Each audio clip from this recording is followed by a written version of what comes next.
Assalamualaikum warahmatullahi wabarakatuh. Alhamdulillahirrabbilalamin.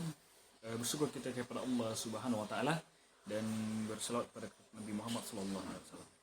Baiklah yang kita hormati Bu dosen kita Dr. Anda Desmita MSI, kemudian Ibu Dina Hayasufiah SPI MSI. Dan yang kami banggakan adalah mahasiswa TBI Yayan Batu Sangkar yang berbahagia. Baiklah, pada kali ini saya akan mempresentasikan atau memberikan penjelasan tentang perkembangan spiritual atau perkembangan keberagamaan. Pada saat ini mungkin kita langsung saja tentang video ini. Semoga video ini bermanfaat bagi kita semua dan semoga ini saya membutuhkan pengembangan atau kritikan yang konstruktif dan juga saran-saran bagi kita semua.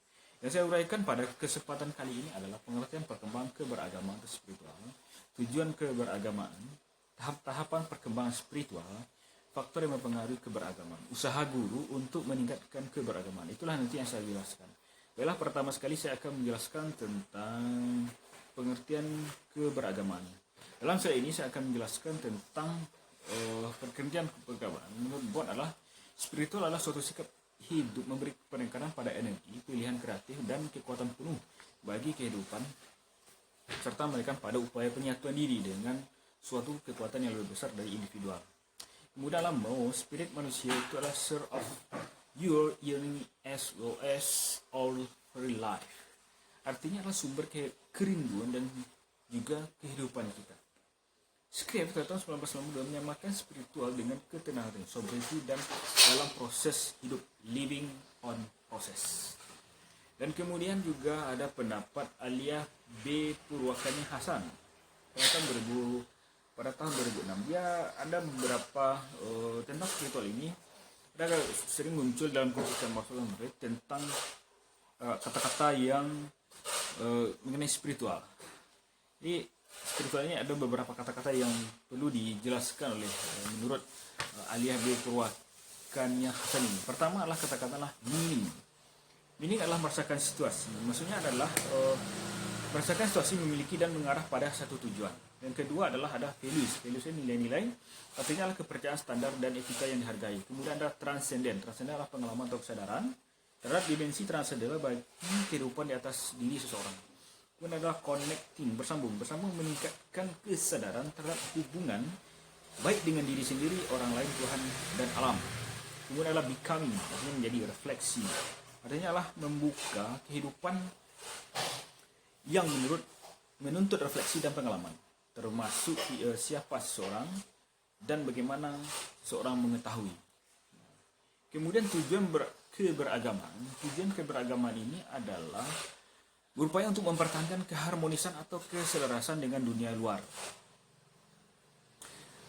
Berusaha untuk menjawab atau mendapatkan kekuatan ketika seseorang menghadapi stres emosional, penyakit fisik atau kematian, yang merupakan kekuatan yang timbul di luar kekuatan manusia. Itu adalah tujuan keberagaman.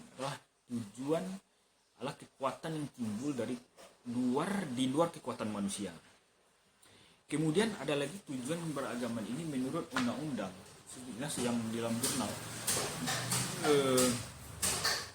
yang takdib 50 pendidikan agama dimasukkan untuk membentuk peserta didik menjadi manusia yang beriman dan bertakwa kepada Tuhan Yang Maha Esa serta berakhlak mulia. Kemudian yang perlu kita usaha guru untuk meningkatkan keberagaman peserta didik. Ini sebenarnya di jurnal juga bahwasanya adalah bentuk usaha yang dilakukan sekolah untuk meningkatkan sikap keberagamaan siswa adalah dengan memberikan wadah rohani Islam Rohis. Ekstrakurikuler Rohis merupakan salah satu dari ekstrakurikuler yang menjadi satu kegiatan yang berbasis agama.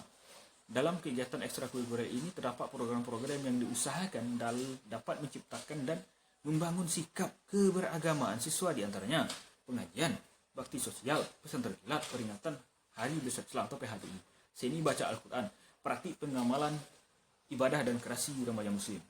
Nah, di samping itu banyak sekali teknik-teknik atau kegiatan-kegiatan untuk penanaman keberagamaan di peserta didik yang ada di sekolah.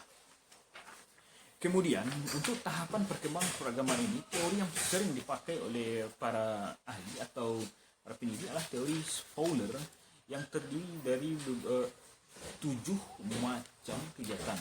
Pertama adalah tahapan-tahapan yang disampaikan oleh folder ini adalah tahapan primal phase, itu umurnya dari 0 sampai 2 tahun. Tahapan ini ditandai dengan rasa percaya dan setia pada pengasuh bagi anak-anak. Kepercayaan ini tumbuh dari pengalaman relasi mutual berupa saling memberi dan menerima yang diritualisasikan dalam interaksi antara anak dan pengasuhnya. Kemudian ada tahap intuitive projective faith, yaitu umur 2 sampai 7 tahun. Pada tahap ini kepercayaan anak mulai peniruan, imitasi dari lingkungan yang di sekitarnya. Karena kepercayaan yang dimilikinya masih merupakan gabungan hasil pengajaran dan contoh-contoh signifikan dari orang dewasa. Melalui cara meniru kepercayaan orang dewasa, anak kemudian berhasil merangsang, membentuk, menyalurkan, dan mengarahkan perhatian pada spontan, serta gambaran intuitif dan proyektifnya pada ilahi. Nah, kemudian ada tahap literal faith, yaitu pada tahap umur 7 sampai 11 tahun. Pada tahap ini, sesuai dengan tahap perkembangan kognitifnya, anak secara sistematis mulai mengambil makna dari tradisi masyarakatnya. Gambaran tentang Tuhan diibaratkan sebagai seorang pribadi, orang tua atau penguasa yang bertindak dengan sikap memperhatikan secara konsekuen, tegas, dan jika perlu tegas. Nah, kemudian ada tahap synthetic conventional faith yang terjadi pada usia 12 tahun akhir, pada masa remaja atau awal masa dewasa. Kepercayaan remaja pada tahap ini ditandai kesadaran tentang simbolisme dan memiliki sikap dari di satu cara untuk mencapai kebenaran. Sistem kepercayaan remaja mencerminkan pola kepercayaan masyarakat pada umumnya. Namun, kesadaran kritisnya sesuai dengan tahap operasional formal, sehingga menjadikan remaja melakukan kritik atas ajaran-ajaran yang diberikan oleh lembaga keagamaan resmi lainnya. Kemudian ada juga pada tahap individuative reflective faith, itu pada usia 19 tahun pada awal remaja awal. Pada tahap ini mulai muncul sintesis kepercayaan dan tanggung jawab individual terhadap kepercayaan tersebut. Pengalaman personal pada tahap ini memainkan peran penting bagi kepercayaan seorang. Menurut Fowler, tahap ini ditandai dengan ada 2 tanda. Yang pertama adalah adanya kesadaran terhadap relativitas pandangan dunia yang diberikan orang lain. Yang kedua adalah mengabaikan kepercayaan terhadap otoritas eksternal yang disebut ego eksekutif. Kemudian adalah conjunctive faith, itu di usia 30 tahun sampai akhir dewasa, atau 30 tahun sampai masa dewasa akhir. Nah, pada tahap ini, tahap ditandai dengan perasaan terintegrasi dengan simbol-simbol, ritual-ritual, dan keyakinan agama. Dalam tahap ini, seseorang juga lebih terbuka terhadap pandangan-pandangan yang paradok dan bertentangan dan yang berasal dari kesadaran akan keterbatasan dan pembatasan seseorang. Kemudian ada tahap universalizing faith atau usia lanjut. Nah, ditandai dengan munculnya sistem kepercayaan transendental untuk mencapai perasaan ketuhanan, serta adanya desentralisasi diri dan pengosongan diri. Peristiwa-peristiwa konflik tidak selamanya dipandang sebagai paradok.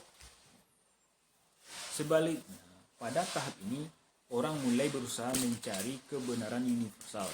Dalam proses pencarian kebenaran ini, seseorang akan menerima banyak kebenaran dari banyak titik pandang yang berbeda serta berusaha menyelaraskan perspektifnya sendiri dengan perspektif orang lain yang masuk dalam jangkauan universal yang lain. Itulah perkembangan yang disampaikan dalam proses ini. Nah, untuk video kali ini cukup sampai di sini dulu. Mungkin ada saran dan tambahan, saya mohon sekali sehingga sempurnanya video ini. Terima kasih atas perhatiannya. Assalamualaikum warahmatullahi wabarakatuh.